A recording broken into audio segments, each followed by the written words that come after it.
croyons à ta parole. Parce que la Bible nous dit, il envoya sa parole et sa parole est guérie.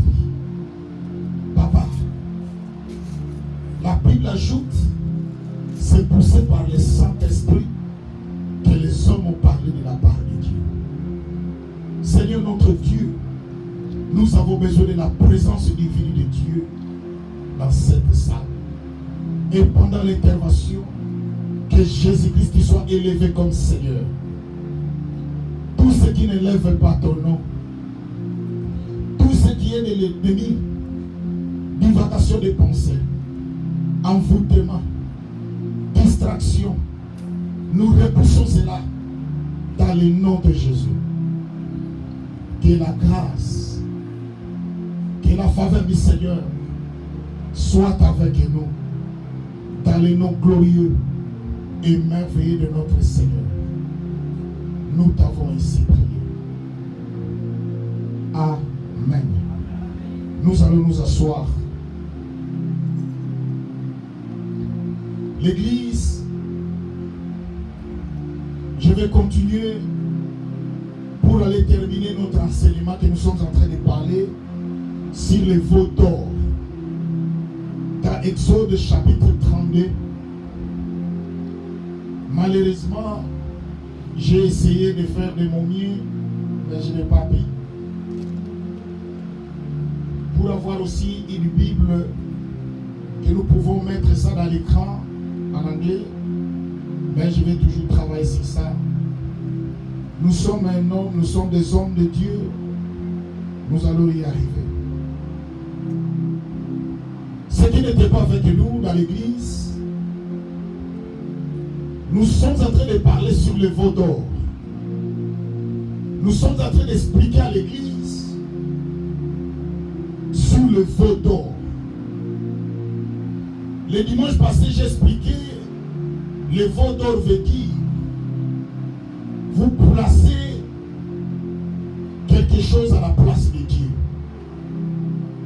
J'ai montré dans l'Exode chapitre 20 ce que Dieu avait dit. Dieu dit, vous n'aurez pas d'autre Dieu devant ma face. Vous n'allez pas créer une image taillée, des représentations quelconques, des choses qui sont en haut, en bas et sous la terre et sous la mer. J'ai expliqué à l'église que les enfants de Dieu, réveillons-nous. Nous devons être prudents. Parce que le moment que nous sommes en train de vivre, c'est le temps de la fin. J'ai expliqué à l'église, vous devez avoir confiance de tout ce que je vous prêche dans cette église.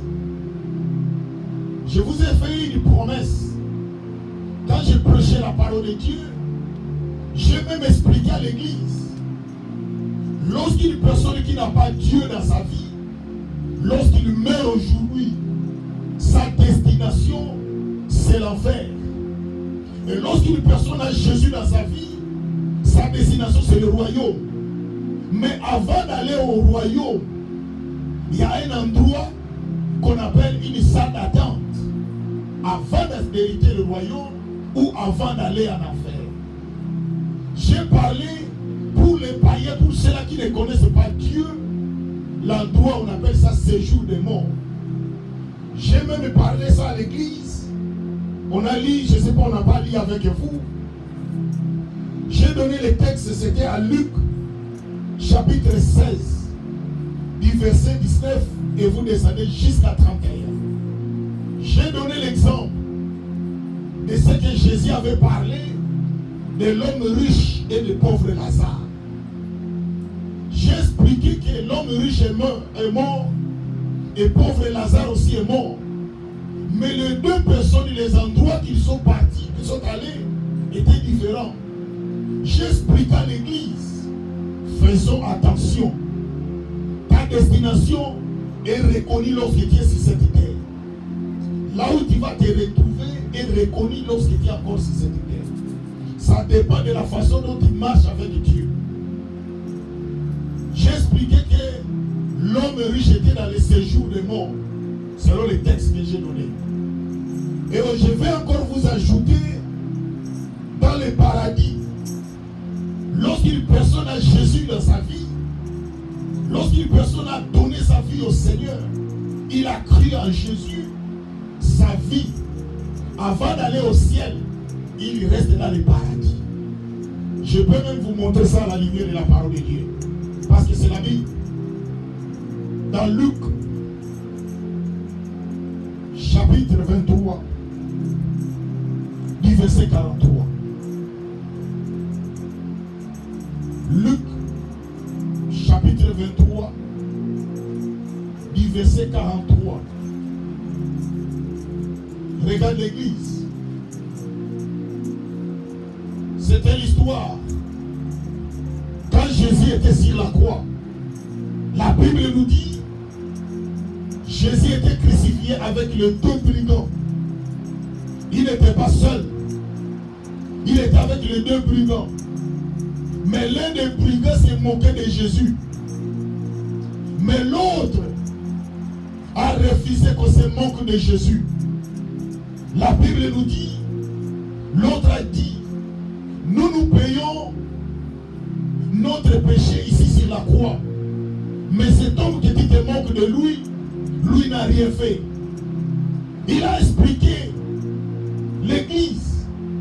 Quand la personne a expliqué, il a dit au Seigneur, Seigneur, les jours que tu seras dans ton royaume, souviens-toi de moi. Il a dit ça. Il a dit, souviens-toi de moi. Écoute la réponse de Jésus. Il dit, Jésus lui répondit, je te l'ai dit en vérité, aujourd'hui, tu seras avec moi dans le paradis. Pourquoi Jésus n'a pas dit, tu seras avec moi dans le royaume? Ma soeur, mon frère, lorsque tu donnes ta vie au Seigneur, parce que le retour du Christ, Jésus reviendra. Le retour du Christ peut se faire d'un moment à l'autre. Mais l'enlèvement, plutôt la fin du monde, ce n'est pas aujourd'hui. Il y a encore des événements qui vont venir après pour vivre la fin du monde. Mais lorsque nous mourons, parce que la mort nous arrive par la maladie, par l'accident, par des problèmes, des situations, que ça peut être des tensions. Tu peux mourir aujourd'hui, ma soeur, mon frère. Si tu as Jésus dans ta vie, tu vas te retrouver dans le paradis. Là où les enfants de Dieu restent dans la paix. Là où les enfants de Dieu restent dans la joie pour attendre le royaume. Mais lorsque tu n'as pas Jésus, lorsque tu as choisi le péché dans ta vie, le jour que tu mourras, parce que la mort est inévitable, personne ne peut éviter la mort. Et la Bible nous dit, les jours que tu vas mourir, ça dépend de la façon dont tu t'es comporté sur cette terre. Voilà pourquoi dans l'église, nous vous prêchons chaque jour de marcher dans la droiture et dans l'intégrité, d'éviter les problèmes. Je vous ai même expliqué le mystère de la croix. Je vous ai même montré qu'est-ce qu'est la crainte de Dieu. Et l'église, je suis en train de vous parler sur le faux d'or. Aujourd'hui, les gens ont oublié le Créateur. Celui qui a créé les cieux et la terre, c'est Dieu. Mais les gens ont préféré de servir le diable. C'est pour cela que vous voyez, il y a même des gens qui viennent à l'église, qui sont des serviteurs de Dieu, des frères et sœurs, mais ils sont dans la magie, ils sont dans les fétiches. Malgré leur fréquentation à l'église, il y a une vie de mélange. Il n'y a pas la crainte de Dieu parmi nous. Vous allez voir un frère qui prie, ou une sœur qui prie, ou un pasteur qui prie, mais qui marche dans la fornication dans l'église. Aujourd'hui, je parle au peuple de Dieu. Cet enseignement, Dieu m'avait donné cette inspiration. Pour vous parler, faites attention. Vous avez fait des veaux d'or dans vos vies. Vous risquerez de regretter. Et je vous ai prêché l'église. On n'attend pas l'enfer dans l'église. On attend l'enfer dans l'hôtel et dans les bars. On attend l'enfer dans les mal, dans la tuerie, pas dans l'église. Mais dans l'église, c'est le lieu que nous attendons le royaume. Les jours que le Seigneur reviendra. J'interpelle le peuple de Dieu de cette église. Marchons dans la crainte de Dieu pour qu'un jour nous puissions hériter le royaume. Aujourd'hui, l'église, j'ai parlé de l'histoire de Vaudor. J'ai parlé que les enfants d'Israël, ils étaient des esclaves. Ils étaient des peuples qui souffraient, qui étaient dans la souffrance. Mais ils cherchaient Dieu. Et la Bible nous dit, un jour, Dieu a écouté la prière de ses enfants. C'est comme toi, c'est comme moi. Il y a des fois dans notre vie, nous traversons des moments difficiles. Nous traversons des moments de trahison. Nous traversons des moments où les gens ne sont plus avec nous. Mais écoute-moi l'église. Quel que soit le moment que tu peux traverser dans ta vie, accroche-toi à Dieu. Ne fabriquez pas les vaudors. Parce que les vaudors vont vous amener la mort.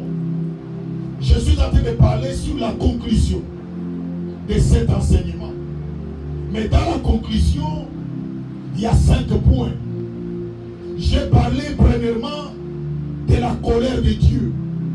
Parce que lorsque les enfants d'Israël étaient en Égypte, la Bible nous dit, ils cherchaient l'Éternel. Ils priaient Dieu. Mais Dieu a écouté la prière. Dieu a intervenu. Mais le même peuple ont vu la main puissante de Dieu. Ils ont oublié cela. Ils sont allés faire un veau d'or. Ils sont allés faire un veau d'or dans leur vie. C'est comme aujourd'hui ma soeur. C'est comme aujourd'hui mon frère. Dieu t'a donné ce que tu manquais hier. Dieu t'a amené dans ce pays où les autres ne rêvent, où les autres n'arrivent pas à dormir. Dieu t'a fait du bien. Aujourd'hui, tu es venu dans ce pays et tu commences à vivre la même puissance de Dieu. Tu as oublié ce Dieu-là. Tu commences à chercher les autres personnes qui peuvent être autour de toi, les personnes qui ne connaissent pas Dieu. Mais je vous ai dit, l'église, cela ne veut pas dire que parce que tu es béni, Dieu ne peut pas retirer ce qu'il t'a donné.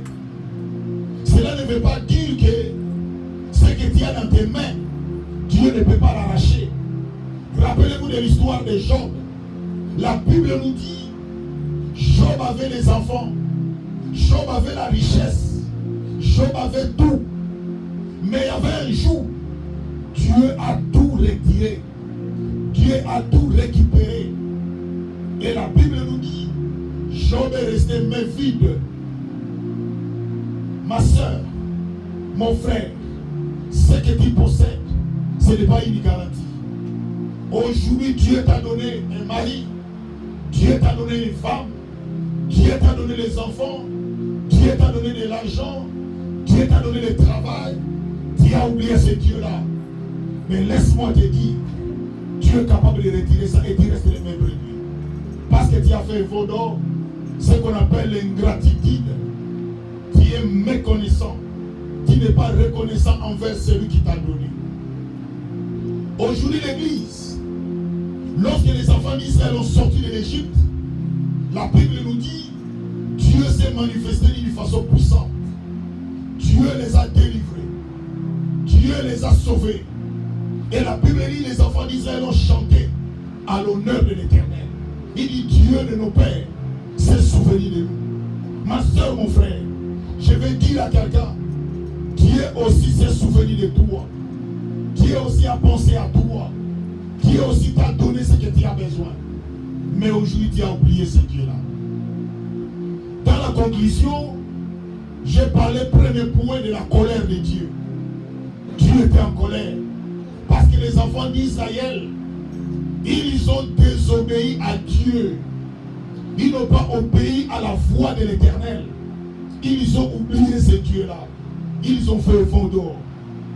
Dieu a dit à Moïse, regarde ce peuple. Ce peuple que j'ai délivré. C'est comme nous, c'est comme toi. Aujourd'hui, l'église, nous avons oublié ce que Dieu a fait avec nous. Dans le deuxième point, j'ai parlé que Moïse implora l'Éternel. J'ai expliqué à l'église. J'ai démontré que Moïse va demander à Dieu. Quand Dieu était en colère, Dieu dit, je vais détruire ce peuple. Je vais les tuer. Et la Bible nous dit, Moïse a imploré l'Éternel. J'ai expliqué à l'Église que Moïse, c'est le type de Jésus. Moïse, c'est le Seigneur. Parce que j'ai montré à la lumière de la Bible, lorsque les enfants d'Israël étaient dans le désert, il y avait un moment, il disait à Moïse, Moïse, nous ne voulons plus que tu sois l'intermédiaire entre nous et Dieu, mais nous voulons nous-mêmes écouter la voix de Dieu. Ce que je vous dis, ça se trouve dans la Bible. Moïse a dit aux enfants d'Israël, vous allez vous préparer pendant 3 jours, sans manger, sans boire. Et ceux-là qui sont mariés ne vont pas dormir avec leur femme ou leur mari. Et dans 3 jours, Dieu va vous parler. Se trouve dans la Bible. Le 3e jour, quand Dieu est descendu pour parler, il a seulement prononcé le nom de Moïse. La Bible nous dit, tellement le nom est Dieu, il a la puissance. Il y avait des femmes qui étaient grosses, ils se sont avortés. Il y a des gens qui sont morts, ils ne pouvaient pas résister à la puissance de Dieu. Et la Bible nous dit, depuis ce jour-là, Dieu a fait une promesse. Il a dit à Moïse, désormais, je ne vous parlerai plus comme je viens de parler, parce que j'ai vu les conséquences, les gens sont morts. Dis aux enfants d'Israël, je susciterai un Moïse, un prophète comme Moïse. C'est pour cela, si vous lisez, vous allez lire dans Luc chapitre 7, verset 16. Un jour, les enfants d'Israël ont dit, un prophète a paru parmi nous et Dieu a visité son peuple. Ils se sont rappelés de la promesse de Dieu dans l'Ancien Testament. Je vais dire à l'Église, le Dieu que nous servons, c'est un Dieu qui réalise ses promesses. Mais laisse-moi vous dire, l'Église, 3e point, je voulais vous parler maintenant d'un Dieu qui s'est repenti. Voilà, maintenant nous retournons dans Hébreu, dans Exode. Je vais lire les textes pour la meilleure audition. Le peuple voyant que Moïse tardait à descendre de la montagne, s'assembla autour d'Aaron et lui dit, allons, fais-nous un Dieu qui marche devant nous, car c'est Moïse, cet homme qui nous a fait sortir du pays d'Égypte. Nous ne savons pas ce qu'il est devenu. Aaron leur dit, ôtez les anneaux d'or qui sont à vos oreilles de vos femmes, de vos fils et de vos filles, apportez-les-moi. L'or, c'est les choses qui est importante. Voilà pourquoi l'Église, Dieu demande toujours des choses importantes dans vos vies. Écoute-moi, bien-aimé. Dieu ne vous demande pas vos argents. Dieu ne vous demande pas vos maisons. Dieu ne vous demande pas autre chose. Mais Dieu vous demande votre cœur. Si vous lisez dans Actes des Apôtres, chapitre 17, verset 24, la Bible nous dit, le Dieu qui a créé les cieux et la terre n'habite pas dans les maisons faites par les mains d'hommes, mais il habite dans le cœur que lui-même a fait. Voilà pourquoi l'Église, lorsque vous donnez à Dieu votre cœur, Dieu va y habiter. La Bible nous dit maintenant, il est reçu de leurs mains, jeta l'eau dans un moule et fait un veau en fonte. Et il dit, Israël, voici ton Dieu qui t'a fait sortir du pays d'Égypte. Ça, c'est un blasphème. Celui qui a fait sortir les enfants d'Israël en Égypte, ce n'était pas ce Dieu qui vient d'être fabriqué. L'Égypte, les enfants d'Israël ont sorti avant, mais ce Dieu a été fabriqué maintenant. Ça, c'était une contradiction. Ça, c'était un paradoxe. Voilà pourquoi l'Église, vous appelez les autres dieux à la place de Dieu créateur qui vous a fait du bien, qui vous a donné la souffle de vie, qui vous a créé. Voilà pourquoi la malédiction est encore dans vos vies, dans vos familles, dans vos maisons. Mais au travers de cette parole, cette malédiction va quitter. Il dit, alors Aaron fit cela, il bâtit un autel et il s'écria, eh bien il y aura fête à l'honneur de l'Éternel. Et l'Éternel s'élevait de bon matin Et il offrit, et le lendemain, il s'est levé de bon matin, et il offrit des holocaustes et des sacrifices d'action de grâce. Regardez ce que ce peuple fait. Il donne une offrande à une statue. Pendant que Dieu avait dit, vous n'aurez pas d'autre Dieu devant ma face. Vous donnez l'offrande aux statues, vous donnez l'offrande aux autres personnes, mais dans l'église de Dieu, vous êtes incapable de donner l'offrande à l'Éternel. Il ajoute, il dit, le peuple levé pour se divertir. J'ai expliqué à l'église, le verbe se divertir, c'est le plaisir. Lorsque les gens organisent des fêtes, le nombre de personnes qui se pointent pendant des fêtes, c'est différent lorsque vous organisez des prières. Voilà ce qu'on appelle les photos. Je ne suis pas contre les fêtes parce que nous tous nous organisons, mais je montre l'impact ou l'engouement de ce que nous faisons. J'ai expliqué dans le verset 7. L'Éternel dit à Moïse, là maintenant, Moïse est avec Dieu dans la montagne de la prière. L'église, ça c'est une église, vous devez être enseigné. Vous devez être assigné dans la prédication de la parole de Dieu. L'Éternel dit à Moïse, va, descends, car ton peuple, il appelle maintenant ton peuple, que tu as fait sortir du pays d'Égypte, s'est corrompu.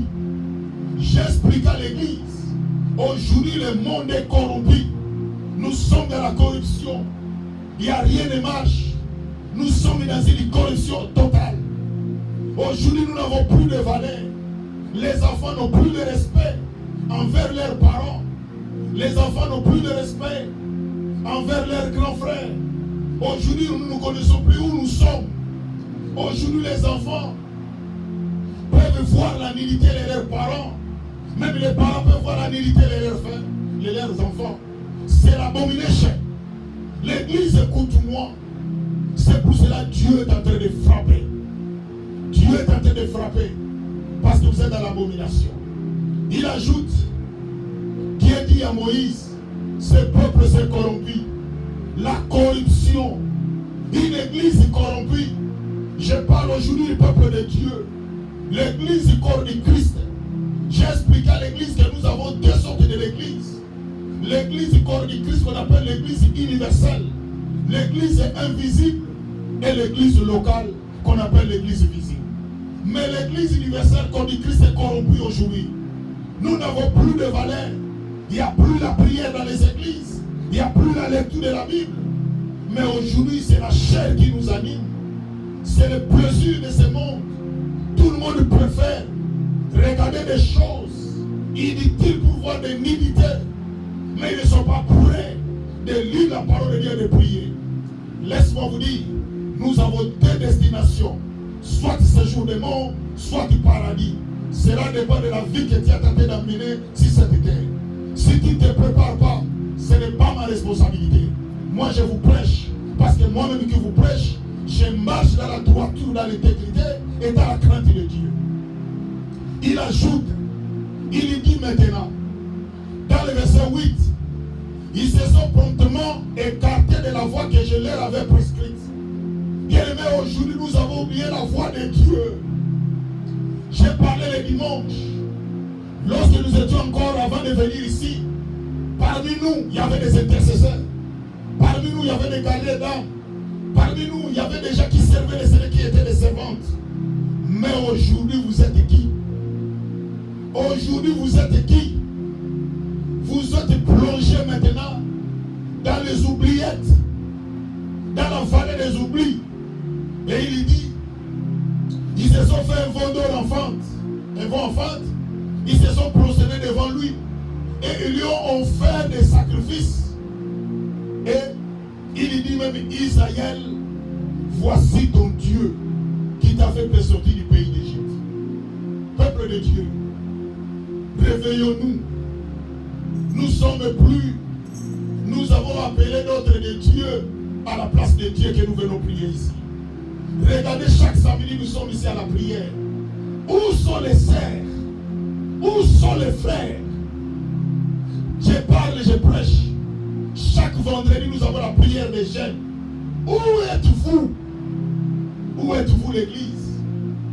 Vous voulez le moment difficile quand ça va arriver. Vous ne connaissez pas ce qui peut arriver dans votre vie. Il ajoute, il dit, dans le verset 9, l'Éternel dit à Moïse, voici ce peuple, c'est un peuple à couroide. Maintenant laisse-moi, ma colère va s'enflammer contre eux.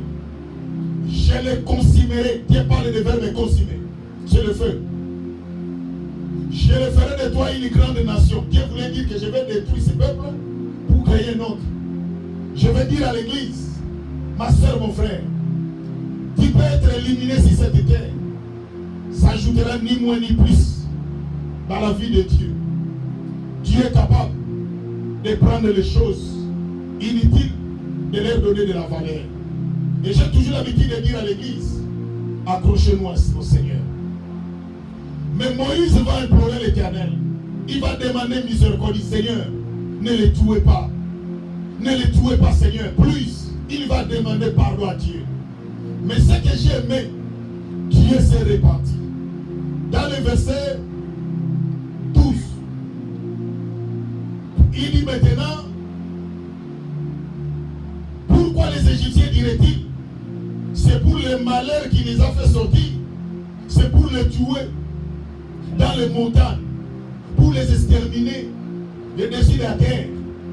Reviens à l'armée de ta colère. Là, c'est Moïse qui est en train de parler à Dieu. Et répands-toi du mal que tu veux faire à ton peuple. Bien-aimé, Moïse a pleuré. J'ai expliqué à l'église. Jésus était sur la croix. Parce que Moïse représente Jésus. Jésus aussi a prié. Quand Jésus était sur la croix, il a dit, Père, pardonne-leur. Parce que ce qu'ils font, ils ne le savent pas. Bien-aimé, Jésus a prié pour toi. Jésus a imploré la grâce du Père pour toi, mon frère, ma soeur. Ne reprenez plus cette vie-là. Il faut que tu changes. Mais regardez maintenant, il continue. Il dit, souviens-toi d'Abraham, souviens-toi d'Isaac, souviens-toi d'Israël, tes serviteurs, auquel que tu as dit en jurant par toi-même, je multiplierai votre postérité comme les étoiles du ciel. Je donnerai à vos descendants tous ces pays dont j'ai parlé, et ils posséderont à jamais. Bien-aimé, Dieu c'est un Dieu de promesses. Dieu c'est un Dieu de paroles. Quand Dieu te promet, Dieu réalise. Mais est-ce que lorsque nous nous demandons, nous promettons à Dieu, est-ce que nous nous réalisons? Nous avons un engagement que Dieu nous avait dit de prier, de jeûner chaque vendredi. C'est la recommandation de Dieu. Je vous dis l'église, chaque jour je vous parle. Vous nous voyez, mais vous ne connaissez pas nos alliances, le Dieu que nous servons. J'ai dit à l'église, retenez toutes les paroles que je vous parle. Vous saurez que le Dieu que nous servons est ce Dieu. Il ajoute dans le verset 14, l'Éternel s'est repenti du mal qu'il avait déclaré vouloir faire à son peuple. Bien aimé, ici Dieu a fait la repentance.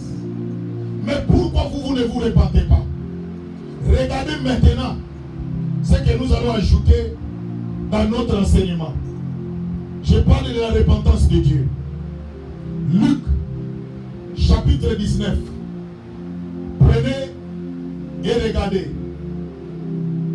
Luc, chapitre 19. Regarde ce que la Bible nous dit, du verset 23 à 27. Du verset 23, parce que je parle de la repentance de Dieu. Dieu, dans son côté, il voulait nous tuer, mais il s'est repenti. Regarde ce que Dieu dit. 23. Luc, plutôt chapitre 9. Je crois que j'ai oublié. Luc chapitre 9. Je m'excuse. Luc chapitre 9, du verset 23 à 27.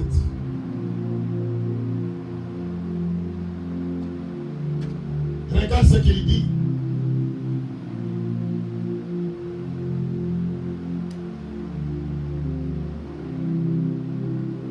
Il dit maintenant, puis il dit à tous, si quelqu'un veut venir après moi, qu'il renonce à lui-même, qu'il se charge chaque jour de sa croix.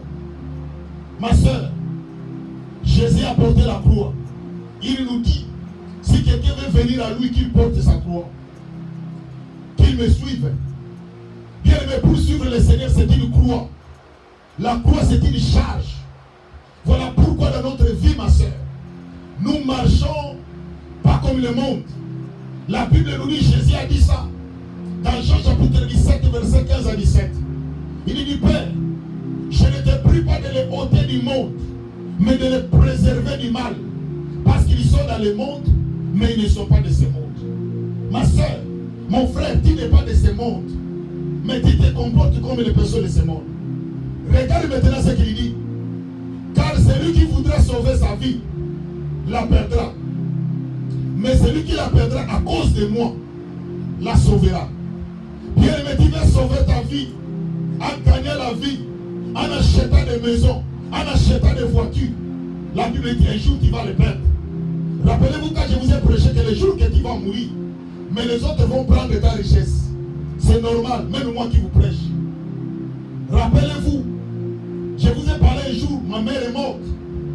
Mais c'est sa soeur qui a réclamé ses biens. Et on lui a donné. C'est de la même chose, ma soeur, mon frère. Il y a des gens qui vont réclamer des biens.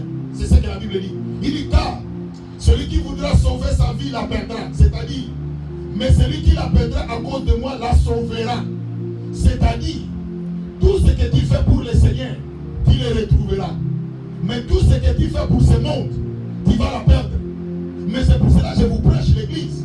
Même si nous avons des voitures, parce que les autres vont en bénéficier le jour que nous serons morts. Profitons aussi de servir Dieu pour que ce jour-là, nous ne perdrons pas la vie éternelle qui nous attend. Et il ajoute, dans le verset 25, il dit, et que servirait-il à un homme de gagner tout le monde s'il perdait son âme? Ici, il détruisait ou se perdait lui-même. Dans d'autres versets, il dit, que servirait-il à un homme de gagner tout le monde s'il perd son âme? Ma soeur, tu peux avoir des voitures, tu peux avoir des maris, tu peux avoir de l'argent, comme on voit tout le monde. Mais ton âme, ce qui est plus important, c'est ton âme. Je vous ai prêché ici l'église. L'homme est trichotomiste. L'homme a trois parties.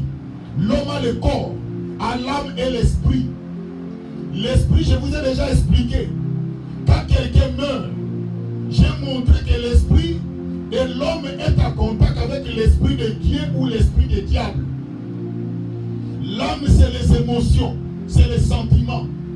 J'ai expliqué que les habits que tu as apportés, ça vient de ton âme. La nourriture que tu vas manger aujourd'hui, le choix là, ça vient de ton âme, de tes émotions. Le mari que tu as eu là, c'est son âme qui a voulu. Moi j'aime un homme long, ou un homme comme ça, où il va dire l'âme. Le corps, lui ne fait qu'exécuter. Mais lorsqu'une personne meurt, pourquoi la Bible dit l'âme qui pêche, c'est celle qui mourra? Parce que c'est l'âme qui va vers perdre ton esprit. Soit que ton esprit va aller au ciel, ton esprit va aller en enfer. C'est au travers de l'âme, c'est lui qui va orienter ton esprit. Je ne sais pas si l'église, vous me comprenez ce que je vous explique. Je reprends. L'homme est trichotomiste. L'homme a trois parties. L'esprit, le corps et l'âme. Je vous ai expliqué comment l'homme fonctionne. Quand l'homme, l'esprit, est en contact avec l'esprit de Dieu, ça vient dans son âme. L'âme travaille. L'âme, c'est un transformateur. C'est lui qui donne l'essence de ce que tu veux faire. Et il va transférer ça dans le corps. C'est le corps qui va exécuter ce que tu vas faire. Et j'ai expliqué, vous devez faire attention à votre âme. L'âme peut t'induire à l'erreur pour que ton esprit aille en enfer. Comme l'âme peut t'amener dans des bonnes choses pour que ton esprit se retrouve le Seigneur. C'est pour ça qu'il faut faire attention parce que la Bible dit, l'âme qui pêche, c'est celle qui mourra. Parce que ce qui amène le péché et le bien, c'est l'âme. C'est les sentiments. Même pour rester à la maison ou venir à l'église, c'est l'âme. C'est pour cela qu'il va entendre une voix te dire, venez à l'église. Une autre te dit, ne venez pas. Une autre te dit, priez. Une autre te dit, ne priez pas. Tout ça, ça vient de l'âme. Vous devez comprendre le fonctionnement humain. Comment l'homme fonctionne. Le corps n'est qu'exécuteur. Le corps ne fait qu'exécuter ce que nous faisons. Voilà pourquoi l'église, vous devez comprendre ces enseignements. Et il dit que servirait-il à un homme de gagner tout le monde? Tu peux gagner tous les maris de ce monde. Tu peux gagner toutes les voitures de ce monde. Toutes les marques. Tu peux gagner tout l'argent. Toute la gloire. Ce sont des choses de ce monde. La Bible nous dit, tout passera. Et le monde passera. Mais la parole de Dieu ne passera jamais. Voilà pourquoi l'Église. Et il dit encore, car quiconque aura honte de moi et de mes paroles, le Fils de l'homme aura aussi honte de lui. Voilà pourquoi l'Église, nous avons compris dans notre vie que je ne peux pas gagner ce monde pour qu'un jour, mon âme perd, ma soeur, mon frère, la mort est inévitable. Voulu ou pas, nous tous, nous allons mourir. Je ne sais pas si je vous ai raconté cette histoire. Nous allons voyager. À cette époque-là, je devais faire.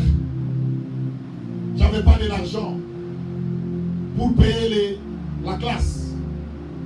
Je devais voyager avec des mamans pour aller avec eux dans une ferme, pour aller acheter des choses pour venir revendre. Et ça me permettra de payer les frais pour faire l'examen d'État. Mais l'église, quand nous sommes allés, là où nous sommes allés dans ces villages-là, j'ai retrouvé une soeur, une fille, une femme. Mais la femme en question, son mari était encore dans notre village, plus loin. La femme est tombée malade. La femme a suivi son mari dans ce village, mais elle n'a pas trouvé. L'homme est allé encore dans un village plus loin qu'on appelait Banganja. Et là où nous étions, je me rappelle, les mamans là, ils dormaient dans la chambre. Moi, j'étais le seul garçon qui dormait dans le salon. Et quand la fille est venue, la femme est venue, on dormait avec elle. Dans le salon. Et un jour, elle est tombée malade. L'église, écoute-moi. Moi qui vous prêche, je connais le Dieu que je sers. Écoute-moi, peuple de Dieu. Nous ne servons pas Dieu par rapport à tout ce que vous voyez. Mais nous servons Dieu par rapport à la parole de Dieu et par rapport à l'alliance. La femme commença à tomber malade. C'est là que j'ai vu dans ma vie la première fois. Lorsqu'une personne est en train de lutter devant la mort. Je l'ai appelé à 3 reprises. Même les oreilles ne fonctionnent plus. Même les yeux ne voient plus. Même la bouche ne parle plus. Parce que la fille était en train de lutter contre la mort. Pendant ce moment-là, son mari était dans notre village. Ma soeur, que servirait-il à ta vie de gagner tout le monde? Nous connaissons aussi cette terre. Il y a des femmes qui étaient des femmes qui ont fait des succès, mais aujourd'hui ne sont plus. Il y a des présidents qui ont fait des succès, aujourd'hui ne sont plus. Il y a des rois qui ont fait des succès, mais aujourd'hui ne sont plus. Et pour ça, la Bible nous dit, que servirait-il à un homme de gagner tout le monde s'il perdait son âme? Ce qui est plus important dans votre vie, c'est de vous repentir. Repentez-vous. Repentez-vous. Jésus revient bientôt. Aujourd'hui dans les églises, on ne vous prêche plus Jésus. On ne vous prêche plus la repentance. Aujourd'hui tout le monde veut gagner la vie. Je ne suis pas contre ça. Vous devez gagner ça. C'est votre droit. Mais ce qui est plus important, c'est de donner votre vie au Seigneur. Que servirait-il à un homme de gagner tout le monde? Tu peux tout gagner. Tu étais quelqu'un reconnu sur cette terre. Les gens t'acclamaient. Les gens parlaient de toi. Mais un jour tu te retrouves dans l'enfer. C'est vraiment déplorable. Voilà pourquoi j'ai dit à l'église, vous devez vous repentir. Même le Dieu que nous servons, il s'est repenti. Même le Dieu que nous servons, même Dieu, je vous ai lu ça ici, Dieu s'est repenti. Mais pourquoi pas vous? Pourquoi dans votre vie le mal vous domine? Pourquoi quand on parle du mal, c'est toujours vous? Pourquoi quand on parle des choses inutiles, c'est toujours vous? Où est le Dieu que vous servez? Il dit, que servirait-il à un homme de gagner tout le monde s'il perdait son âme? Je prêche chaque jour à l'église. Nous ne sommes pas ici pour hériter l'enfer. J'ai dit à l'église, même si nous allons rester 2 ici dans cette église, je prêcherai Jésus, je prêcherai la repentance, parce que notre souci, c'est seulement une personne puisse hériter le royaume, pour qu'il y ait de la fête dans le royaume. Selon Luc chapitre 15, de l'histoire de l'enfant prodigue, la Bible nous dit, cet enfant est allé festoyer, cet enfant est allé se réjouir, mais un jour il s'est ressaisi. Il s'est dit non, il faut que je rentre dans les pieds de mon Père. Aujourd'hui Dieu te demande de retourner dans les pieds de Jésus. Bien aimé, le monde nous trompe, le monde nous donne tout, mais le monde c'est là où il va nous attraper. C'est comme l'histoire de Lot. La Bible nous dit, Lot est sorti avec sa famille, Lot est sorti avec ses enfants, Lot est sorti avec sa femme. Mais la Bible nous dit, le cœur de sa femme était toujours à Sodome et Gomorrhe. C'est comme vous, vous venez à l'église, mais votre cœur est toujours dans le monde. C'est pour cela que vous avez les difficultés de témoigner Jésus. Il a dit ici, celui qui aura honte de moi et de mes paroles, moi le Fils de l'homme, j'aurai aussi honte de lui, car il viendra dans sa gloire, dans celle du Père et des saints anges. Bien-aimé, quand Dieu a honte de toi, c'est fini. Tu es un homme mort. Aujourd'hui, je vous demande l'église, répentez-vous. Même le Dieu que nous servons s'est repenti. Je ne vous condamne pas comme la femme adultère. Cette femme a mal fait, mais Jésus lui a donné de la chance. Ma soeur, parce que tu es encore vivante, parce que tu as encore de la force, demande pardon à Dieu et répands-toi. Je vous dis l'histoire de mon père. L'église, écoute-moi. Celui qui m'a mis au monde, il avait la force, il avait tout. Mais le jour qu'on allait l'enterrer, il ne pouvait plus marcher. Il ne pouvait plus parler convenablement. Mais hier, il parlait. Hier, il marchait. C'est ça la vie.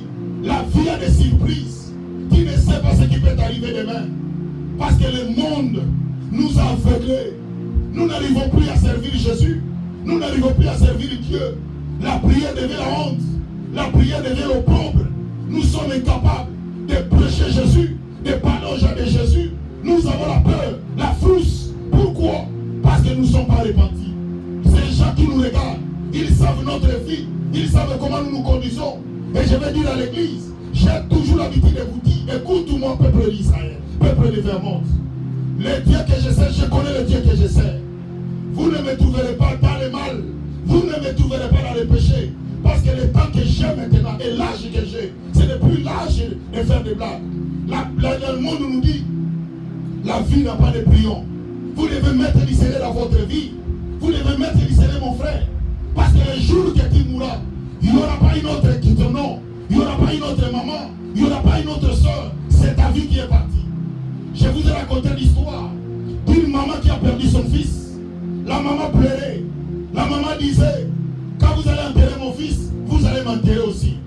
Mais quand ils sont arrivés à la tombe, au cimetière, on voulait prendre la maman parce que c'était le moment maintenant de couvrir les sables, les trous. On demande à maman de mourir avec l'enfant. La maman dit non, ce sont tout, c'est lui qui doit partir. Et je vais dire à l'église, Dieu s'est repenti. Mais pourquoi vous ne vous repentez pas? La Bible nous dit, que servirait-il à gagner le monde? Votre âme, ma soeur, quand quelqu'un lutte devant la mort, il ne comprend plus rien. Tout ce que tu as, les habits, même les jours que tu vas mourir, les habits que tu vas porter, ce sont les autres personnes qui vont choisir pour toi. Aujourd'hui tu es debout, mais à cause des habits, tu es tenté de jurer Dieu, tu es tenté de nier ton Dieu. Vous êtes incapable de donner votre vie au Seigneur. Un jour je prêchais dans un deuil. J'ai fait une démonstration. J'ai demandé à tout le monde de me donner le nom de celui qui est mort. Je l'ai appelé. Je lui ai dit, j'entre dans la maison. Je vais entrer dans ta chambre. Je vais prendre tout ce qui t'appartient. Suis-moi. Laisse-moi vous dire, je suis entré, je suis sorti, personne ne m'a suivi. Qu'est-ce que cela veut dire? C'est fini pour lui. Il ne reviendra plus. C'est pour cela que la Bible nous dit, dans Hébreux chapitre 9, verset 27, comme il est réservé aux hommes de mourir une seule fois, après qu'on vient le jugement. Ma sœur, personne, quand il meurt, il reviendra. Personne. La Bible qui nous dit, lorsque tu meurs, tu es parti pour dire bon, si tu n'étais pas prête, c'est fini pour ta vie. Dieu s'est repenti. Mais pourquoi pas vous? Dieu même voulait faire le mal à ces peuples-là qui l'ont trahi. Mais Dieu s'est ressaisi. Mais pourquoi vous ne vous ressaisissez pas? Pourquoi vous ne vous ressaisissez pas? Vous devez vous ressaisir l'Église. Le mal, aujourd'hui le monde nous a emprisonnés. Nous n'arrivons plus à prier. Nous n'arrivons plus à gêner. Mais nous sommes des chrétiens. Notre foi est quoi? Nous sommes incapables de défendre notre foi chrétienne. L'Église, écoute-moi, peuple de Dieu.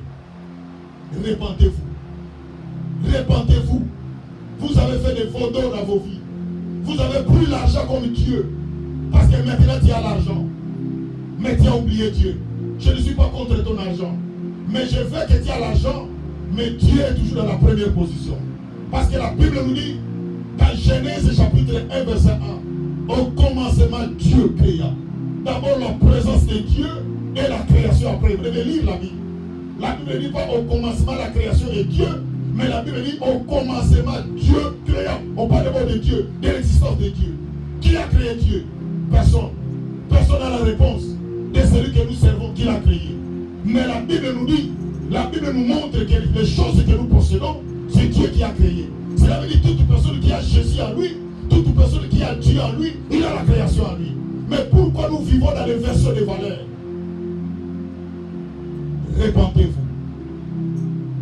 Il dit, et que servirait-il à un homme de gagner tout le monde? Tu peux gagner la gloire. Tout le monde veut qu'on chante pour eux. Tout le monde veut qu'on clame les mains pour eux. Tout le monde veut qu'on parle du bien d'eux. L'Église, écoute-moi. Le monde que nous vivons, les gens peuvent parler du mal de vous. Mais vous devez avancer. Vous devez progresser. C'est ça la vie. Il dit que servirait-il à un homme de gagner tout le monde? Vous avez fait les faux d'or toujours pour gagner le monde, pour gagner la vie. Vous êtes prêt à tuer quelqu'un. Vous êtes prêt à faire du mal à quelqu'un pour gagner la vie. Une soeur, deux sœurs, grande sœur et petite sœur. L'autre va tuer sa petite sœur parce qu'il veut rester avec le mari de sa petite sœur. Quelle méchanceté l'Église! Qui vous a dit que les maris sont épuisés? Qui vous a dit qu'ils sont plus d'autres maris? C'est Dieu qui donne le mariage. Écoute-moi. Regarde qui tu es. Est-ce que vous n'avez jamais vu une femme? D'abord, ce n'est pas la beauté qui attire l'homme. Laisse-moi vous dire l'Église. La beauté, c'est le cœur. Tu peux avoir une belle femme, mais elle est sorcière. Tu peux avoir une belle femme, elle est problématique. Tu n'as pas la paix. Il n'y a aucune chose qui est au-dessus de la paix. Ce qui compte le plus, c'est le cœur. La Bible nous dit celui qui trouve une femme trouve le bonheur, c'est-à-dire le cœur. Voilà pourquoi l'Église. Aujourd'hui, je vous prêche. Dieu s'est réparti. Dieu voulait tuer les enfants d'Israël à cause des mal qu'ils ont fait. Dieu avait raison, mais Dieu s'est ressaisi. Mais pourquoi pas vous? Pourquoi pas vous? Pourquoi vous ne prenez pas la décision dans votre vie? Pourquoi vous ne prenez pas la décision? Vous continuez toujours à faire le mal. Et vous venez à l'église. Et vous parlez aux gens. C'est pour cela aujourd'hui, nous avons la honte de prêcher aux gens Jésus. Je ne vous condamne pas. Ça arrive une fois. Ça arrive deux fois. Mais levez-vous. Pourquoi toujours ça se reproduit toujours? Pourquoi? Tu peux tomber. La Bible nous dit, un enfant de Dieu, lorsqu'il tombe, il s'élève. Il va épouser que ses amis, il progresse. Mais pourquoi vous ne progressez pas? Parce que vous n'avez pas la vie de prière. Je vous dis les secrets de l'Église. Les secrets de l'enfant de Dieu, c'est la prière. Lorsque vous multipliez la prière, même les désirs de la chair, ça va vous quitter. Parce que vous priez beaucoup. Vous savez, quand vous êtes seul, quelles sont les pensées qui arrivent? À lieu et place de prier. Aujourd'hui, je vais dire à l'Église, répentez-vous. Je parle dans la conclusion, Dieu s'est répandu. Tout ce que vous avez, c'est le monde. Tout ce que vous possédez, vous pouvez gagner le monde. On peut vous donner même des boudines. Pour terminer, j'avais effectué un voyage. Je ne sais pas si c'était en 2023 ou 2021. Je suis allé dans une agence et dans une banque, je crois. Parce qu'avant de venir, j'avais un compte à cette banque-là. Alors je voulais aller pour aller updated, c'est-à-dire mettre à jour mon compte. Alors comme j'avais les passeports américains, on ne peut pas, il y avait des processus pour attendre. Alors pendant que j'attendais, je me suis dit il faut que je sorte dehors pour aller essayer un peu de voir. Alors dans les buildings, là où il y avait cette banque-là qui louait, il y avait un building long là. Ce jour-là, j'étais dehors. Un grand building. Il y avait des maisons, cet homme-là faisait de l'argent. Je vois les gens commencent à pleurer. Les gens commencent à pleurer. Les responsables de ce building-là viennent de mourir. Il a tout laissé. Mais je pose la question, est-ce que toi tu as ce building-là? Pourquoi le monde? Pour perdre votre âme? Je ne suis pas contre. Mais je ne veux pas que vous séparez Dieu avec la bénédiction qui est à vous. Répentez-vous. Voilà pourquoi Dieu même s'est repenti. Pendant la conclusion, Dieu s'est repenti ici. Dieu dit non. Comme tu m'as parlé, j'ai écouté. Alors exhorte-les, moi je me retire. Dieu s'est retiré. Mais pourquoi vous ne vous retirez pas dans cette chose-là qui est en train de crucifier Jésus, qui est en train même de recrucifier Jésus? Vous savez, l'église, écoute-moi. Jésus est mort sur la croix. Mais à chaque fois que nous péchons, à chaque fois que nous faisons le mal, nous prenons Jésus, nous le retournons à la croix. Si vous ne savez pas. C'est pour cela que Dieu est en train de pleurer pour nos vies. Dieu est en train de pleurer de tout ce que nous faisons. Voilà pourquoi l'église, vous avez fait des vaux d'or, je ne vous condamne pas. Mais je veux que vous vous repentiez. Repentez-vous. Prenez une décision. Dis Seigneur, j'avais déjà commis l'erreur. Je me lève. Seigneur, cette fois-ci, ça ne se reproduira plus. C'est comme ça que Dieu veut. Je connais personne. Mais je vous prêche. Ça peut arriver une fois. Ça peut arriver 2 fois. Mais pas 3 fois, 4 fois. Maintenant, devez-vous marcher avec le Seigneur. Dieu sera avec vous. Que Dieu vous bénisse. Lève-toi. Lève-toi, nous allons prier.